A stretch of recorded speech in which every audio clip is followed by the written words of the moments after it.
Welcome to Courtside, everyone, a discussion of the post-election litigation brought by Donald Trump. It is day 50, 5-0, after the election. The litigation count stands at 1 out of 60, 6-0. That is one case that Donald Trump has won, and it didn't get him a single vote. Things continue to go very poorly for Donald Trump in court. The big news tonight is the Supreme Court of the United States, and it's about that case, the big one. Remember, this is Rudy Giuliani's suit that he filed a few days ago from Pennsylvania in the Supreme Court. And it's actually three different cases. He rushed to the Supreme Court a few days ago claiming emergency. The court must hear these three cases. Now, these three cases were decided weeks ago, so I don't understand what the emergency is all of a sudden. But he asked the Supreme Court to set a briefing schedule for December 23rd by noon, and Pennsylvania's brief to come in soon after that, and everything to be decided by January 6th. Well, the Supreme Court did act today. They set a briefing schedule, and Pennsylvania's brief is due January 22nd, 2 days after inauguration. In other words, they're not at this point having any of this Giuliani nonsense. Otherwise, a new suit was filed, I kid you not, against the Electoral College by the Trumpistas. This might very well be the dumbest lawsuit I have ever seen in my life. It claims that every election in United States history is unconstitutional. Now look, if you believe that, why didn't you file the lawsuit before the election? You just wanted to see who won under the flawed constitutional methodology and then file your suit later? And even then, you knew you've lost for 7 weeks. What are you doing filing your suit on day 49 after the election or day 50 instead of before? This thing is a joke through and through. Now, Rudy also tweeted today that the Arizona legislature was meeting to cast a new slate of electors. But it turns out that the Arizona legislature is out of session until January 11th. So this meeting of the Arizona legislature turns out to be a few guys at the Four Seasons and not the Four Seasons Hotel. And, while we're at it, props to whatever group of teenage guys was hanging out in front of Four Seasons Landscaping and convinced Rudy Giuliani that they are acting as the Arizona legislature. Tonight, in one big thing, we have 3 hours or so left of Bill Barr's tenure as Attorney General of the United States. And Donald Trump is making the most of it with a new raft of pardons for winners like Paul Manafort and Jared Kushner's dad. I kid you not. Evidently, if you want a pardon from Donald Trump, you've got to be one of three things: a Republican, a war criminal, or a turkey. You also have to be white and male because no one else, I guess, counts in the White House.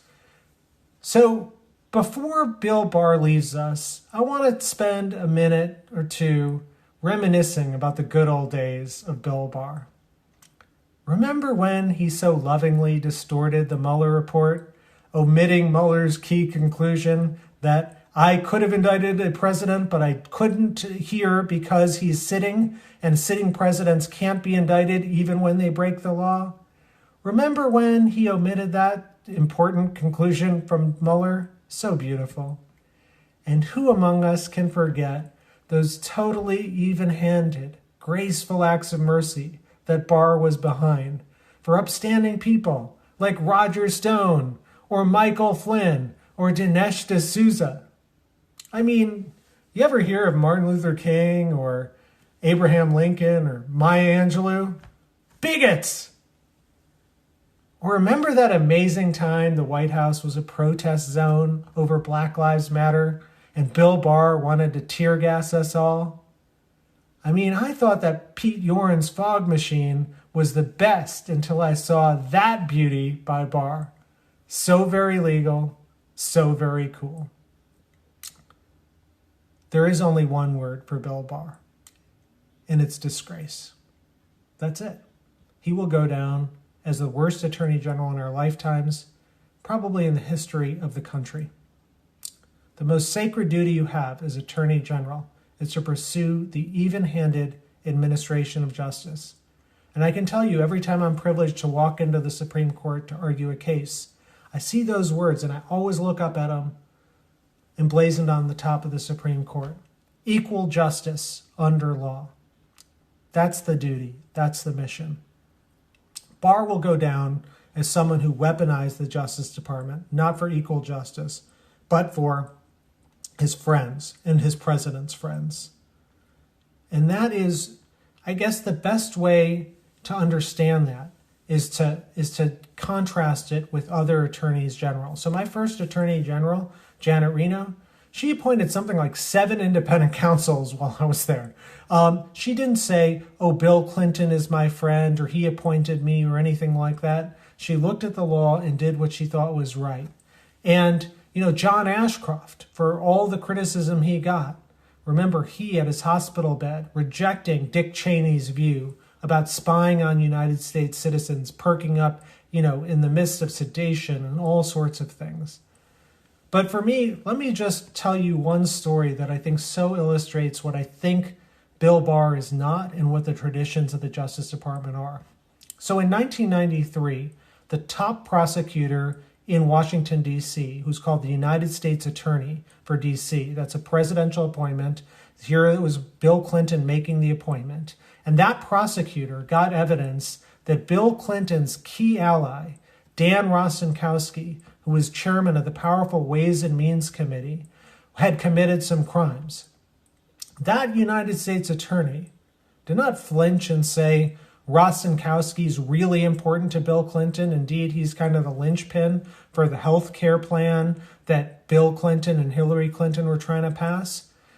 He prosecuted him with the full extent of the law, and Rostenkowski was convicted, and the health care plan went down.